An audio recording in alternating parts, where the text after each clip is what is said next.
guys, thanks for joining me today for story time. Today we are reading another one of my favorites, The Little House by Virginia Lee Burton. There's so many things that I love about this story. Oh my goodness, I love the shiny blue cover. I love Virginia Lee Burton's illustrations.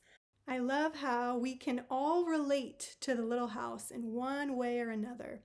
And at the end of the day, there really is no place like home. So let's dive right in.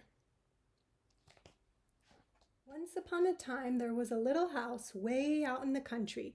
She was a pretty little house, and she was strong and well built. The man who built her so well said, "This little house shall never be sold for gold or silver, and she will live to see our great-great-grandchildren's great-great-grandchildren living in her." The little house was very happy as she sat on the hill and watched the countryside around her.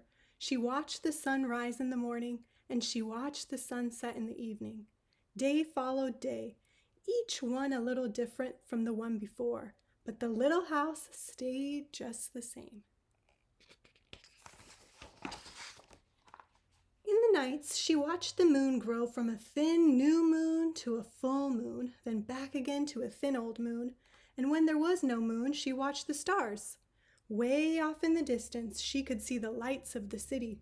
The little house was curious about the city and wondered what it would be like to live there.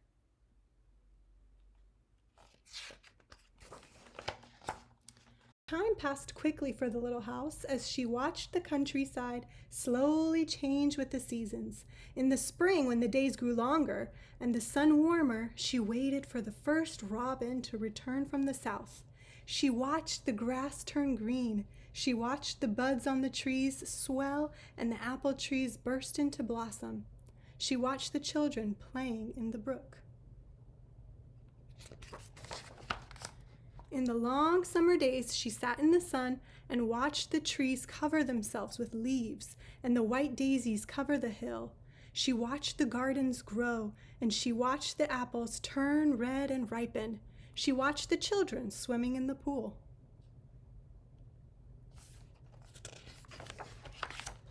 In the fall, when the days grew shorter and the nights colder, she watched the first frost turn the leaves to bright yellow and orange and red. She watched the harvest gathered and the apples picked. She watched the children going back to school.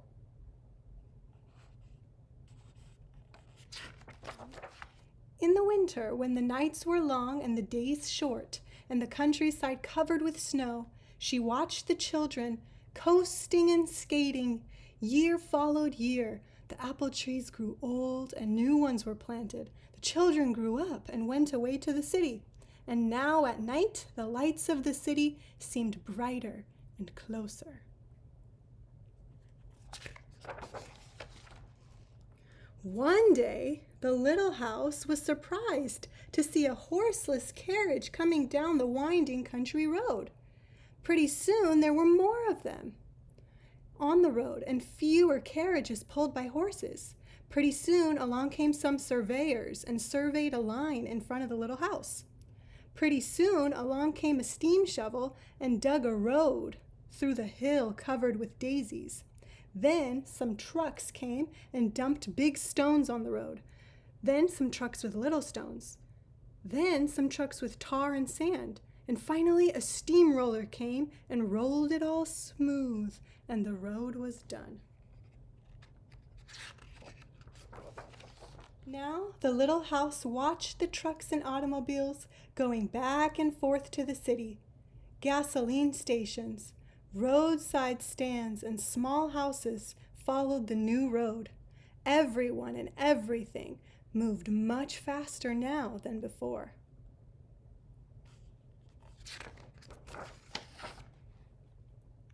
More roads were made, and the countryside was divided into lots. More houses and bigger houses, apartment houses and tenement houses, schools, stores, and garages spread over the land and crowded around the little house. No one wanted to live in her and take care of her anymore. She couldn't be sold for gold or silver, so she just stayed there and watched. Now it was not so quiet and peaceful at night. Now the lights of the city were bright and very close, and the street lights shone all night. This must be living in the city, thought the little house, and didn't know whether she liked it or not. She missed the field of daisies and the apple trees dancing in the moonlight. Pretty soon, there were trolley cars going back and forth in front of the little house. They went back and forth all day and part of the night. Everyone seemed to be very busy, and everyone seemed to be in a hurry. Pretty soon, there was an elevated train going back and forth above the little house. The air was filled with dust and smoke, and the noise was so loud that it shook the little house. Now she couldn't tell when spring came, or summer, or fall, or winter. It all seemed about the same.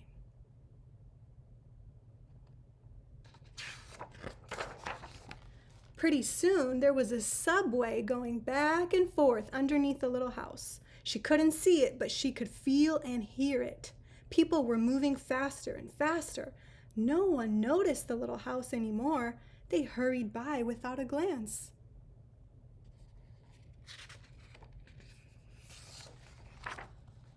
They found out it was the very same house. So they went to the movers to see if the little house could be moved. The movers looked the little house all over and said, "Sure, this house is as good as ever. She's built so well we could move her anywhere." So they jacked up the little house and put her on wheels. Traffic was held up for hours as they slowly moved her out of the city. At first, the little house was frightened, but after she got used to it, she rather liked it. They rolled along the big road and they rolled along the little roads until they were way out in the country. When the little house saw the green grass and heard the birds singing, she didn't feel sad anymore. They went along and along, but they couldn't seem to find just the right place. They tried the little house here and they tried her there. Finally, they saw a little hill in the middle of a field and apple trees growing around. "There," said the great-great-granddaughter, "that's just the place." "Yes, it is," said the little house to herself. A cellar was dug on top of the hill, and slowly they moved the house from the road to the hill.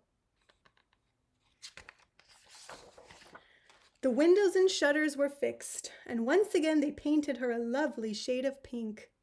As the little house settled down on her new foundation, she smiled happily. Once again she could watch the sun and the moon and stars. Once again she could watch spring and summer and fall and winter come and go.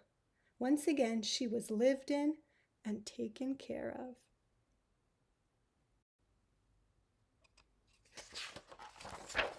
Never again would she be curious about the city.